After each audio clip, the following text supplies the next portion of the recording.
Qu'est-ce qui t'a fait remettre en question tes croyances? Quel impact a eu le 11 septembre sur ta vie? Comment est-ce que ta famille et ton entourage ont réagi à ta conversion à l'islam?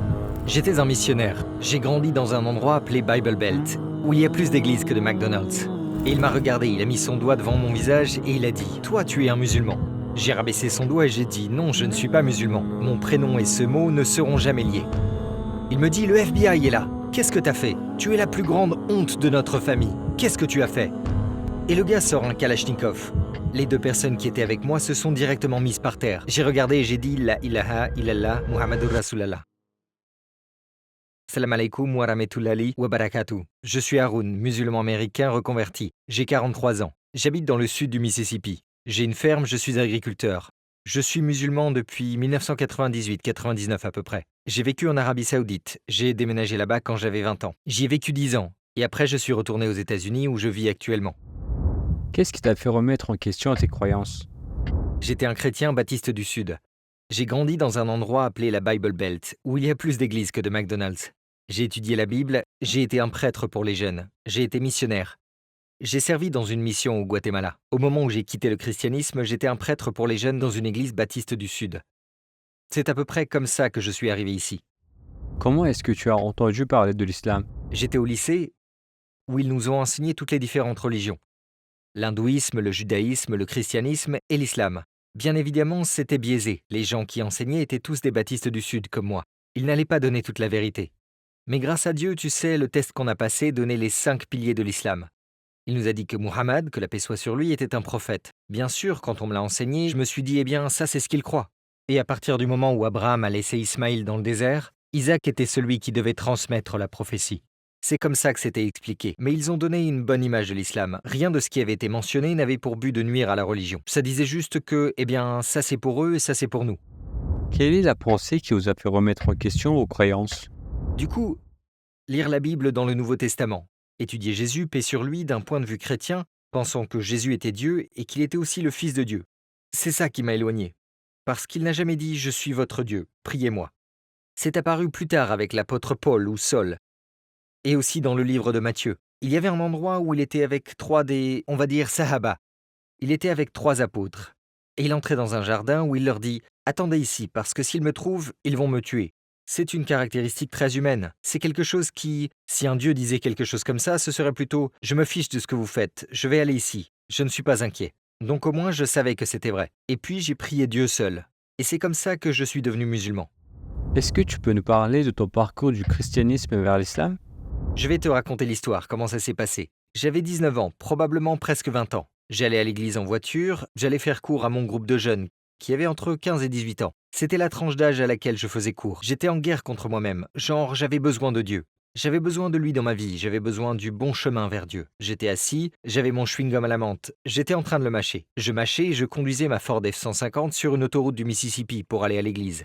J'ai dit « D'accord Dieu, s'il te plaît, montre-moi le chemin. Montre-moi ce chemin que tu veux que je prenne. Montre-moi la vérité. J'en ai besoin maintenant, tu sais. S'il te plaît Dieu, montre-la moi. » Et dans ma tête, j'ai dit « Tu sais quoi? Je vais prendre ce chewing-gum, je ne vais pas regarder et je vais le jeter. » Et j'ai dit « Si ça sort par cette fenêtre, alors je ne vais plus croire au fait que Jésus est Dieu. Et je vais juste prier Dieu. » Du coup, j'ai jeté le chewing-gum et après j'ai tourné ma tête et j'ai regardé. J'ai regardé en bas, je me suis arrêté sur le bord de l'autoroute, je suis sorti, j'ai fait le tour du camion, j'ai ouvert la porte, j'ai cherché en haut, j'ai cherché en bas. Le chewing-gum avait disparu. Je suis remonté dans le camion et je ne me suis pas arrêté à l'église. Du coup, suite à cet événement, j'ai rencontré quelqu'un que j'ai connu quand j'étais à l'université et avec qui je faisais mes études. Il s'appelle Ali El-Gamti. Il vient de l'extrémité sud de l'Arabie Saoudite, un endroit qui s'appelle Bisha. On s'est rencontrés, il m'a demandé « C'est quoi ta religion ?» Je lui ai dit, je suis sans religion. Il m'a dit, qu'est-ce que tu veux dire? Qu'est-ce que c'est que ça? Il n'y a pas de sans religion. En quoi est-ce que tu crois? J'ai dit, eh bien, je prie Dieu. Et il a dit, d'accord. Il a dit, du coup, tu es chrétien? J'ai dit, non, je ne suis pas chrétien. Il m'a dit, d'accord, tu penses que Jésus était quoi? Que la paix soit sur lui. J'ai dit, c'est un prophète, c'est un homme comme toi et moi. Il dit, donc ce n'est pas le fils de Dieu. Et j'ai dit, non, c'est un homme, c'est un prophète. Il a fait parvenir une parole et il a livré un message. Et tu sais, je crois que ce qu'il a amené, ce qu'il a dit était vrai. Et il a dit d'accord. Il a dit, eh bien, qu'est-ce que tu penses du prophète Muhammad, que la paix soit sur lui? Et j'ai dit, eh bien, il rajoute, est-ce que tu penses que c'est un prophète? J'ai dit oui, je pense. J'ai dit, je pense que c'est un prophète. Il avait une parole lui aussi, mais je ne crois pas que c'était pour moi. Je crois que c'était pour un autre groupe de personnes. Il m'a regardé, il a mis son doigt devant mon visage et il m'a dit, toi, tu es un musulman. Et après, j'ai rabaissé son doigt et j'ai dit non. J'ai dit non, je ne suis pas musulman. Et mon prénom et ce mot ne seront jamais liés. Du coup, ce jour-là, il y avait quelque chose en moi. C'était comme un point. Il y avait une sorte de point qui avait été mis dans mon cœur. Donc à l'époque, j'avais mon vieux Packard-Bell, tu sais. Peu de gens savent ce que c'est un Packard-Bell aujourd'hui. Il n'existe plus. Et du coup, j'y allais et je demandais à Jeeves. Jeeves, c'était le Google d'aujourd'hui à l'époque. Du coup, j'allais souvent sur Ask Jeeves. Je tapais sujet islamique. Un jour, je suis rentré du travail et j'étais, tu sais, je suivais ma routine habituelle. Je rentrais du travail, j'enlevais mes chaussures, je me mettais à l'aise et je me suis assis devant mon ordinateur. Tu sais, qu'est-ce que l'islam? Tu sais, donne-moi les 5 piliers de l'islam. Et quand je les ai lus, je ne sais pas pourquoi, j'ai lu La ilaha illallah Muhammadur Rasulallah. Et j'ai dit, j'y crois. Et après, j'ai lu, tu sais, faire le hajj, jeûner, donner la zakat, prier. Chaque pilier que je lis, c'était comme si quelque chose s'était ouvert. Je ne peux pas l'expliquer. C'était comme si mon cœur se faisait peindre ou qu'une lumière s'ouvrait en moi. Puis, une fois que j'avais fini de lire les 5 piliers, je savais que je ne pouvais pas aller dans une autre direction. C'était la seule direction que je pouvais prendre. Et il y avait un lien qui disait comment devenir musulman. Du coup, j'ai cliqué sur ce lien et un petit PDF s'est ouvert. Je tiens ce bout de papier et puis je l'ai senti. Je suis allé à la salle de bain. J'ai fait ma shahada dans une salle de bain, tout seul. Je suis allé dans la salle de bain. La ilaha illallah Muhammadur Rasulallah. Je me suis lavé dans la salle de bain et à partir de là, j'ai commencé à prier. Et ta famille, comment ils ont réagi? Du coup, un jour, j'étais en train de prier et j'ai oublié de fermer la porte à clé. La porte s'ouvre et Ali entre et il dit « Oh, hé, qu'est-ce que tu fais ?» Et moi, je suis en train de prier. Il s'en va et je termine ma prière. Et discrètement, je suis allé au salon sur la pointe des pieds et il était assis sur le canapé. Il me dit « Tu es en train de te moquer de moi ?» Il me dit « Tu es en train de te moquer de ma religion ?» Et je me suis assis à côté de lui et je lui ai dit « Ali, j'ai dit j'ai quelque chose à te dire. » Et j'ai dit « Je suis musulman. J'ai fait ma shahada. » Et subhanallah, c'est comme s'il avait refait sa shahada ce jour-là. On n'était pas sur le meilleur des chemins, tu sais, et à l'époque, on faisait des choses qu'on ne devait pas faire. Et ce jour-là, ce groupe de jeunes saoudiens, c'était comme s'ils étaient redevenus musulmans. Ils voulaient être bons parce qu'ils m'ont vu et ils souhaitaient être de bons exemples. À ce moment-là, Ali il a dit « Bon, il faut qu'on aille à la mosquée. » Tu as été à la mosquée? J'ai dit non, je ne sais rien de la mosquée. Et il a dit du coup, il faut qu'on aille à la mosquée. Alors ce vendredi-là, ce Juma était comme un retour à la maison. On m'a fait des câlins, des bisous et on m'a présenté, on m'a invité et emmené chez des gens et on m'a invité à dîner pendant des jours. Je n'ai probablement pas dépensé d'argent pendant 2 mois après ça, parce qu'ils voulaient tous que je mange chez eux. Et la chose la plus belle, c'est quand je suis allé pour la première fois à cette mosquée à Pensacola. C'était un moment merveilleux. Mon grand-père a eu une crise cardiaque, il était à l'hôpital. Et j'étais revenu en voiture de Pensacola en Floride, où je vivais pour être avec lui. Dans les hôpitaux, on a une salle d'attente et il y a un téléphone et il y a toujours quelqu'un assis à côté de ce téléphone, en train de répondre pour toutes les familles et pour les gens qui se font opérer. Du coup, j'étais assis là et mes frères en islam savaient que tu sais, que mon grand-père était malade. Et il y avait un frère saoudien. Il s'appelait Mohamed Al-Atabi. On était assis là et le téléphone sonne. Et ma tante, qui est la plus bruyante de notre famille, sa voix s'entend à 5 km. Le téléphone sonne, elle attrape le téléphone, je ne savais pas ce qu'il se disait. Je suppose que ce qu'il lui a dit, c'est « Est-ce que Haroun est là ?» Et puis ma tante a dit « Haroun? Haroun? Il y a un Haroun ici? La famille Haroun ?» Et je m'enfonce dans mon fauteuil. Et puis Mohamed, il dit « Oh, attends, Carly, est-ce que Carly est là ?» Ma tante est choquée, elle se pose des questions. Alors j'entends « Hein? Carly? Islam? Alors, Islam? Hein ?» Elle fait ça et elle me passe le téléphone. Et je suis là, « Oui, bonjour. Alaykoum salam. Oui, d'accord. Je dois y aller. Bye. » Donc, à ce moment-là, toute ma famille l'a découvert d'un seul coup. Ils savaient tous. Et la réponse a été « Hein? Tu sais, c'était très simple. » Quel a été le plus grand changement pour toi après être devenu musulman? Alors, Saleh Al-Gamdi, il m'a dit « Ok, tu es musulman maintenant. » Il dit « J'ai une entreprise. Tu vas réussir en Arabie Saoudite. Viens en Arabie Saoudite et on va travailler. » Je déménage en Arabie Saoudite. Tout de suite, quand je suis arrivé là-bas, Saleh m'a emmené dans un endroit qui s'appelle Jubail, en Arabie Saoudite. Il y avait un centre de Dawa. Ils m'ont formé et j'ai appris parmi les meilleures personnes là-bas. Tu sais, je me suis juste assis et j'ai regardé, et j'ai raconté mon histoire. Tu sais, on était devant un groupe de 2000 personnes en train de parler. On leur a expliqué comment on a embrassé l'islam. Ils adoraient s'asseoir et écouter ce qu'on avait à dire. C'est comme ça que je suis arrivé en Arabie Saoudite. Tu peux nous parler d'un événement inoubliable qui s'est passé au centre de Dawa? C'était le moment de la prière, et j'allais au centre de Dawa. Du coup, il y a devant la mosquée, il y a des lavabos. Et juste après, il y a un grand espace ouvert. Et après, tu peux aller à l'intérieur du masjid, et en haut, il y a le centre de Dawa, etc. Du coup, j'arrive, et il y a 3 personnes qui étaient là. 3 personnes, j'ai su que c'était des Indiens. À cause des anneaux d'or, j'ai su que c'était des hindous. Ils avaient des chaînes en or. Je me suis rapproché et j'ai dit, vous avez besoin d'aide? Ils ont pointé du doigt, ils ont dit, oh, cet endroit est réservé aux musulmans. Et je leur ai dit, non, j'ai dit, c'est pour tout le monde. Tout le monde peut entrer, c'est un centre de dawa. Tu sais, c'est essentiellement pour propager la religion de l'islam. Et il a dit, non, non, il y a écrit réservé aux musulmans. Et après, j'ai regardé l'écriture au-dessus des lavabos. Il y avait écrit réservé aux musulmans. Et j'ai dit, oh, ça c'est pour les toilettes. Et je ne sais même pas pourquoi c'est là, ça ne devrait pas être là. J'ai dit, vous pouvez rentrer et voir l'endroit. Il me dit, non, non, non, non, non, c'est réservé aux musulmans, on ne va pas entrer.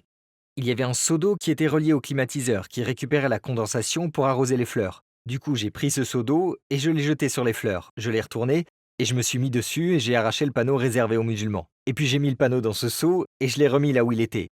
Et ils se sont dit, on va aller en prison, on va tous aller en prison. C'est fini. Je leur ai dit, non, non, non, non, non, attendez, attendez, attendez, ne courez pas. Venez, revenez, venez s'il vous plaît.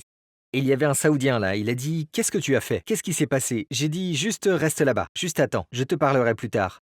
J'ai amené ces 3 gars à la mosquée et ils étaient terrifiés. On pouvait juste voir le blanc de leurs yeux. Ils avaient tellement peur d'être à l'intérieur. Et j'ai dit ok, écoutez, j'ai dit on va prier. J'ai dit vous vous asseyez ici, vous regardez ce qu'on fait et je reviens. Je vous parlerai. Après la prière, j'ai rassemblé tous mes frères, tous les Indiens, Pakistanais et Philippins et on s'est tous assis en cercle. Ils leur ont amené des livres dans leur langue. On a commencé à leur parler et à leur expliquer, tu sais, les fondements de notre religion. 2 de ses frères ont embrassé l'islam sur le champ. Ils ont fait la prière d'après. On est allé manger, on a mangé ensemble. Mais le 3e, il était hésitant. Et je l'ai senti, il était là. Il savait que ce qu'on disait était vrai. Mais je sentais qu'il y avait quelque chose d'autre qui le retenait. Du coup, 2 jours se sont écoulés. Et je suis allé sur son lieu de travail. Dans ce camp de travail, c'est juste un groupe d'hommes qui vit dans un endroit des logements partagés, des salles de bain partagées. Pas les meilleures conditions de vie. Et je suis allé le voir. Et il était dans une pièce avec probablement 5 ou 6 autres personnes. Ils étaient tous hindous. Ils étaient tous en train de me regarder et je parlais de l'islam et de tout le reste. Et puis ils l'ont tous regardé et lui disaient genre « Qu'est-ce que tu es en train de faire ?» Donc à ce moment-là, je savais ce qui se passait avec lui. C'est qu'il avait peur de ce qu'ils allaient dire et de ce qu'ils allaient faire. Du coup, on est parti cette nuit-là. On l'a emmené manger et tout ça, et il a fait sa shahada cette nuit-là. Mais il a dit « Je ne peux le dire à personne ». Et les frères qui m'entouraient à l'époque, ils ont dit « C'est bon, pas de problème. Tu le gardes dans ton cœur jusqu'à ce que tu sentes que tu es en sécurité, que tu peux te révéler et le dire aux gens. » Je lui ai dit j'ai fait la même chose, tu sais.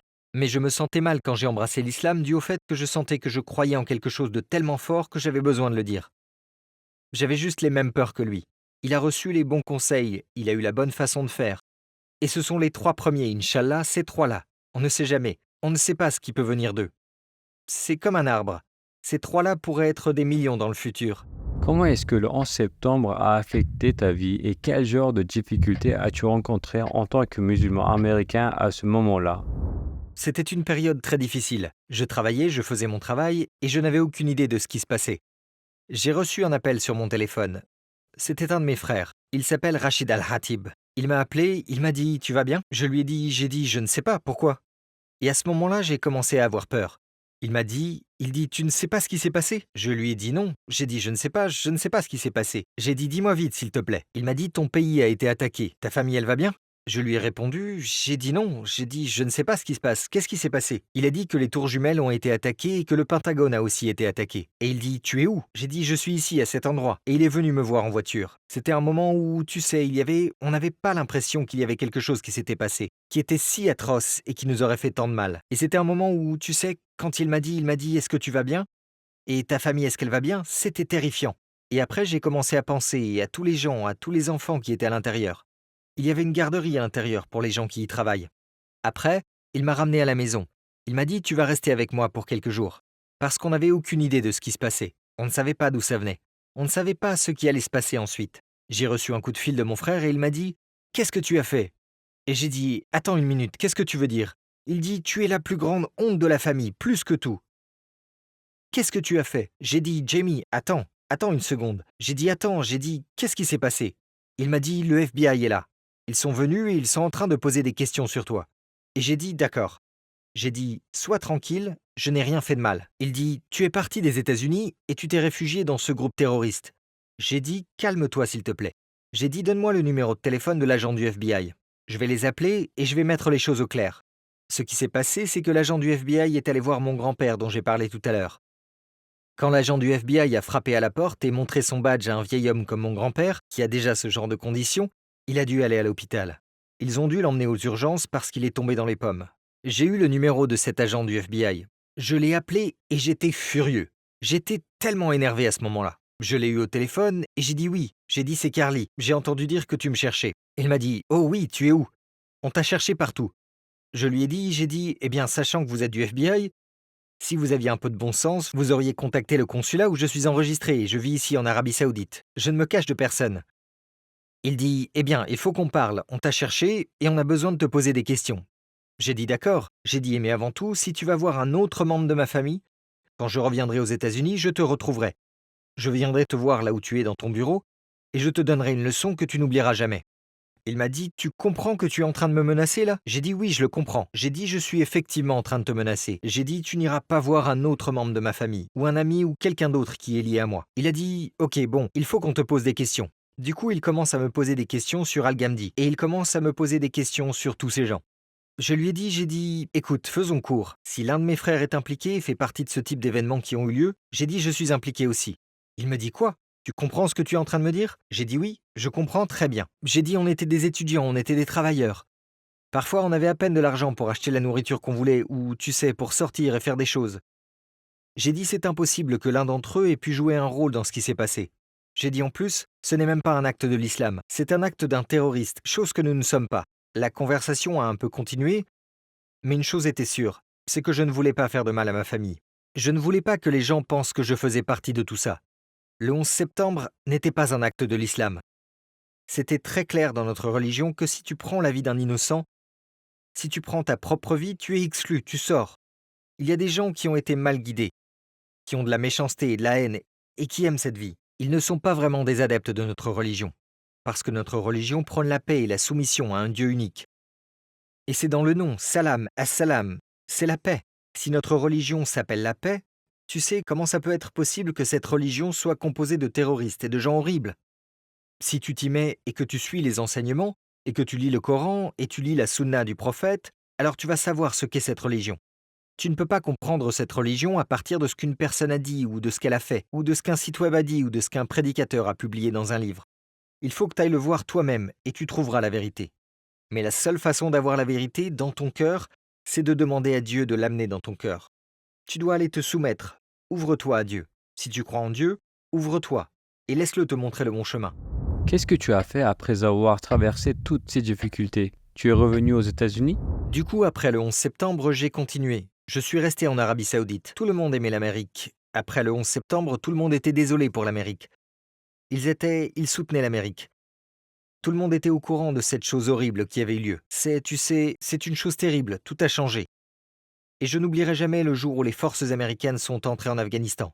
Ce jour-là, le monde entier a changé. Toute la communauté musulmane a changé. Je sortais du McDonald's ce jour-là. Je travaillais, je sortais de chez McDonald's. Et j'avais ma chemise blanche, ma cravate. Et le gars blanc là, je sortais du lot. Il y avait un groupe d'enfants qui était là-bas. Et après, de ce groupe d'enfants, il y a eu un crachat qui est venu et a atterri en plein milieu de ma cravate. Et j'ai regardé et à ce moment-là, on m'avait jamais craché dessus.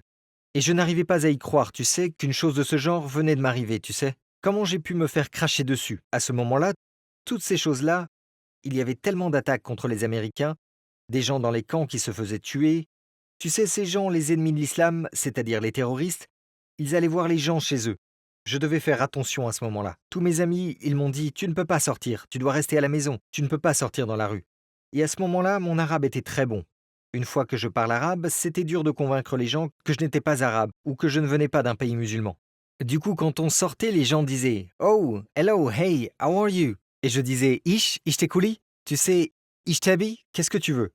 Ils disaient « Oh, ana asef, enda ameriki » Oh, je suis désolé, je pensais que tu étais américain. Je dis A'udhu billahi hasbiyallahu wa ni'mal wakil. An Ameriki, haram alek. Tu sais, je disais oh, je ne suis pas américain. Et puis à ce moment-là, je me suis protégé. Un jour, on attendait un frère dans la rue. Il y avait une voiture qui tournait sans cesse. Je l'ai vue une fois, deux fois, je suis toujours conscient de ce qui se passe autour de moi. Et surtout à ce moment-là, la voiture vient et il s'arrête. Et le gars sort une Kalachnikov. Il sort une Kalachnikov par la fenêtre. Les deux personnes qui étaient avec moi se sont directement mises par terre. Et je suis debout et je me dis genre, s'il va tirer, ils sont morts. On est tous morts. Je ne peux pas courir par là. Je ne peux pas fuir. J'ai regardé et j'ai dit la ilaha illallah Muhammadur Rasulallah. Il a remis l'arme dans la voiture et il a dit, tu es pardonné. Et il est parti. La shahada, je veux dire, ça a été une protection pour moi. Depuis ce jour dans la salle de bain jusqu'à ce jour face à une arme à feu. Est-ce que l'Amérique est un endroit adapté pour toi et ta famille pour pratiquer la religion? Un pays basé sur l'acceptation de tout le monde, tu sais, c'est un pays qui accepte tout le monde. Par contre, les lois et la culture sont les mêmes que partout ailleurs. Les lois vont dire que, tu sais, j'ai le droit de pratiquer tout ce que je veux pratiquer. La culture est un peu différente. On n'est pas vraiment accepté culturellement. J'ai eu beaucoup de problèmes avec mes enfants à l'école. Et j'ai dit à certaines personnes que j'étais musulman. On ne s'est jamais plus parlé. J'ai des amis qui, tu sais, ils sont dans l'église et ils ne veulent rien avoir à faire avec nous. Et j'ai perdu des amis à cause de ça. Je ne peux pas juste aller voir quelqu'un et lui dire que je suis musulman. À un moment, j'ai travaillé pour une entreprise et l'une des questions allait déterminer si j'allais être promu. Donc le manager de cette promotion, qui était là, m'avait dit « On a parlé de ta religion ». Il dit « En fait, on a eu une discussion sur ta religion et on ne savait pas si c'était correct que tu sois mis dans la position dans laquelle tu vas être mis vis-à-vis des standards américains. » À ce moment-là, j'aurais pu être propriétaire de l'entreprise. J'aurais pu, tu sais, ils auraient tous perdu leur travail. Ils m'auraient envoyé un chèque pour, tu sais, subvenir à mes besoins pour le restant de mes jours. Parce qu'ils ont fait cette déclaration. Mais quand j'ai entendu ça, tu sais, ça m'a donné l'occasion pour moi de leur dire, eh bien, ça c'est ce en quoi nous croyons, tu sais. Du coup, j'ai cherché d'autres opportunités et je ne voulais pas nuire davantage à la religion. Tu ferais la une des journaux, un musulman reçoit 2 millions de dollars parce qu'il a été victime de discrimination à un entretien d'embauche. Tu sais, je ne veux pas nuire à la religion. Je veux saisir toutes les occasions que je peux pour répandre la religion. Et c'est ce que je fais. Il faut juste être prudent aux États-Unis. Mais tu sais, c'est un endroit où il y a de la justice, tu n'as pas à t'inquiéter. La justice sera toujours faite. Tu seras toujours, en ce qui concerne la loi en tout cas, mais socialement pas tellement. Une fois quand je faisais le tour des mosquées d'Amérique, je me suis fait arrêter et l'un de mes phares s'est éteint tout d'un coup. Et donc, quand je me suis fait arrêter, l'adjoint du shérif, il y avait 3 véhicules, je ne sais pas pourquoi il y en avait autant, et du coup j'ai dit je suis un YouTuber. Est-ce que ça vous dérange si je filme? Il dit oh non non, allez-y, vous pouvez. Du coup, j'ai sorti la caméra et j'ai dit que j'avais des problèmes avec la vidéo. Je pense que ma caméra était pleine. Alors je suis sorti, je suis passé en direct. J'ai dit OK, je vais juste le faire en direct. Alors j'ai commencé le live. J'ai posé le téléphone à l'arrière de ma voiture et ce policier, il arrive. Il ne savait pas, tu sais, ils sont allés, ils ont tout vérifié. Je n'ai pas été arrêté. Je n'avais pas d'antécédent criminel. Il m'a dit, eh bien, vous devez réparer votre phare. Et j'ai dit, je le ferai, je vais le réparer. Et il dit, je suis curieux. Il a dit, il faut que je sache. Et là, j'ai su exactement ce qu'il allait me demander. J'ai dit, d'accord, ça c'est ma porte. C'est mon opportunité. Donc tu sais, toutes ces lumières bleues qui clignotent en arrière-plan, et me voilà. Tu sais, Haroun, le musulman américain qui s'est converti, en train de faire de la dawa à un policier et à 7 ou 8 autres policiers qui sont là, avec des armes à feu, des chiens et tout le reste. Alors il demande, il dit, il faut que je demande. Il demande, de quoi parle votre chaîne YouTube? Et là, je lui ai dit exactement, tu sais, j'ai pu lui transmettre un message. Du coup, tu as fait de la dawa. Exactement. Je pense que c'était en même pas 40 secondes, je crois. C'était très rapide. J'ai dit, est-ce que vous connaissez l'islam? Est-ce que vous connaissez nos croyances? Et tu sais, il me dit non. Et j'ai dit, ça vous dérangerait si je vous le disais? Et après, tu sais, j'ai eu l'occasion de lui présenter très rapidement et de lui serrer la main. Alors que les policiers ne serrent la main à personne, parce que ça les met en position de vulnérabilité. Quand j'ai tendu la main, ce qui est très rare, je pensais qu'il allait juste rester là. Et qu'il n'allait pas me serrer la main. Mais dans cette vidéo, il a accepté mon salam. Tu sais, il a accepté mon bonjour. Et là, à tous, je leur ai dit le nom de ma chaîne YouTube. Du coup, à partir de cette vidéo, tous ces policiers, je suis sûr qu'ils sont allés la regarder. Quand ils l'ont regardée, tu sais comment ils marchent les algorithmes de YouTube. De nombreuses personnes autour d'eux qui sont leurs amis et qui les connaissent, ils leur ont suggéré ces vidéos. Si quelqu'un est curieux à propos de l'islam, comment est-ce qu'il devrait faire ses recherches sur cette religion? Si tu t'intéresses à l'islam, la première chose à faire est, tu sais, tu vas regarder sur Internet. Mais pour chaque bon site web qu'il y a, qui est vrai, il y en a 1000 qui ont été faits pour induire en erreur. Et même parmi nos propres croyances et notre propre religion, On a certaines personnes qui croient en quelque chose de complètement différent de ce que notre Coran et notre prophète nous enseignent. Je dirais donc d'aller sur Internet, oui, mais aussi de trouver des personnes qui peuvent t'aider, à qui tu peux poser des questions, en qui tu as confiance. Et tu sais, il y a des mosquées. Il y a des mosquées partout. Si tu cherches sur Google mosquée près de chez moi, tu en trouveras une. Tu peux trouver une mosquée et un frère pour t'aider. Quelle est la qualité du prophète Mohammed sallallahu alayhi wa sallam qui t'a le plus impressionné? Ça va être son humanité. Tu sais, l'humanité du prophète Mohammed, paix soit sur lui, est l'exemple, et c'est l'exemple auquel on aspire tous. Il était si humble et si gentil avec tout le monde. Je ne l'ai jamais vu dire des mots durs, même quand il faisait la morale à quelqu'un. S'il leur disait quelque chose qu'ils ont mal fait, c'était toujours d'une manière qu'il voulait entendre. Il voulait l'entendre. Ça n'a jamais été comme on le fait avec nos enfants. C'était envoyé d'une manière que les gens voulaient recevoir. Et c'est comme ça que j'aime faire la dawa quand je fais ma dawa. Quand je parle de l'islam aux gens, j'essaye de penser à comment est-ce que le prophète Mohammed, paix soit sur lui, s'y serait pris. C'est notre croyance, c'est une croyance de soumission en paix à un Dieu seul. Tu sais, c'est le fait de s'efforcer à être plus comme lui. C'est ce qu'on veut tous faire. Qu'est-ce que tu aimerais dire en guise de conclusion? Mon dernier commentaire, c'est que l'on m'a tellement donné et que j'ai été récompensé avec ces choses merveilleuses que j'ai. Et maintenant, je veux rendre l'appareil. Mon voyage en ce moment, c'est, et Inch'Allah pour le reste de ma vie, c'est que je veux être dans les mosquées, je veux être dans les centres de dawa, je veux être à l'intérieur de vos maisons, de vos téléphones, à vos télévisions. Je veux pouvoir être entendu. Je veux que la parole d'Allah, subhanallahu wa ta'ala, soit entendue à travers moi, dans le monde entier, qu'elle soit acceptée, Inch'Allah. C'était une interview merveilleuse. Merci d'être venu. Alhamdulillah.